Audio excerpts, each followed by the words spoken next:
नमस्कार दोस्तों। आज हम तीन गुरु, चोर, कुत्ता और छोटे बच्चे की कहानी देखेंगे।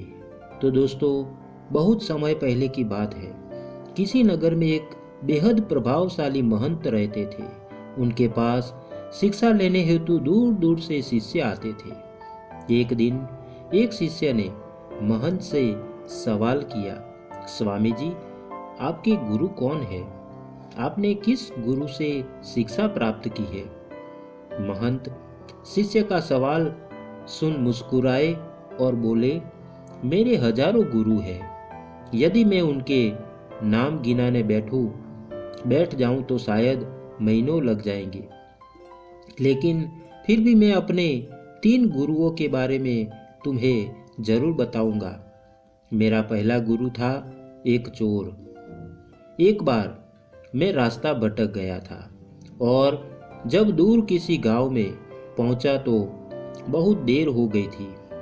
सब दुकानें और घर बंद हो चुके थे।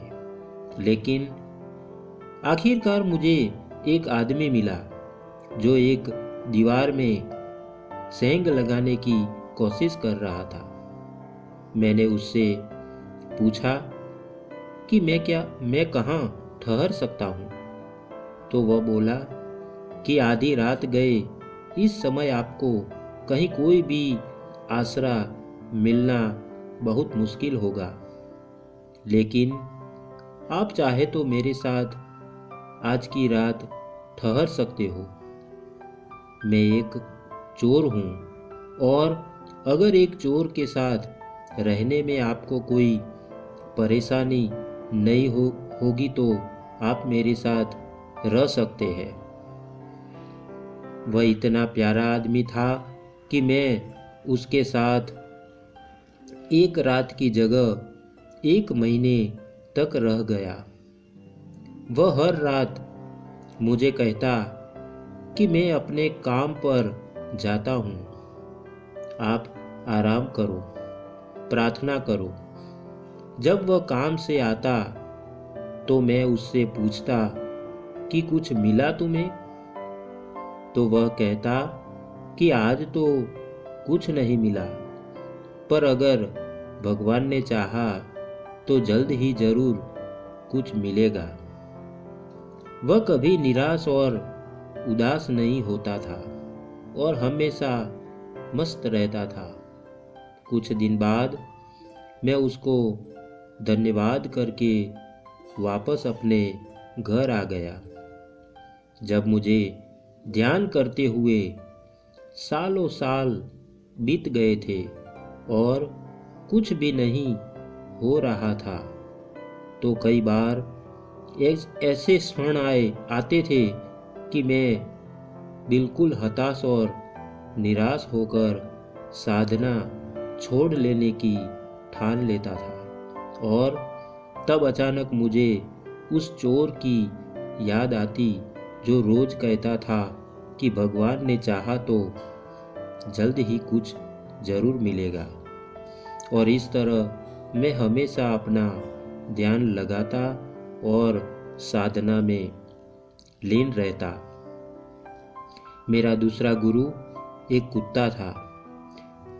एक बहुत गर्मी वाले दिन मैं कहीं जा रहा था और मैं बहुत प्यासा था और पानी के तलाश में घूम रहा था कि सामने से एक कुत्ता दौड़ता हुआ आया। वह भी बहुत प्यासा था। पास ही एक नदी थी।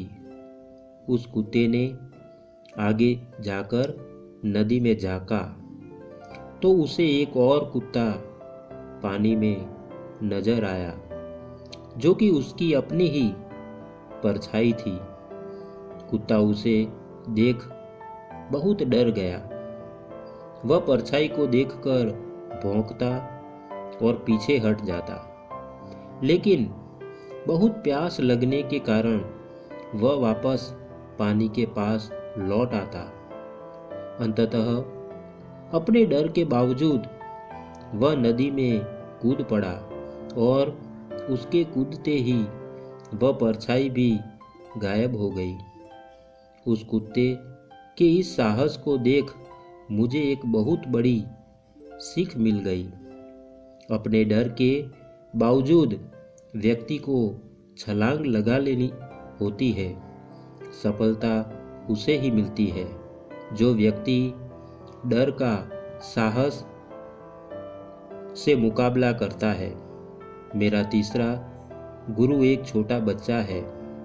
मैं एक गांव से गुजर रहा था कि मैंने देखा एक छोटा बच्चा एक जलती हुई मोमबत्ती ले जा रहा था।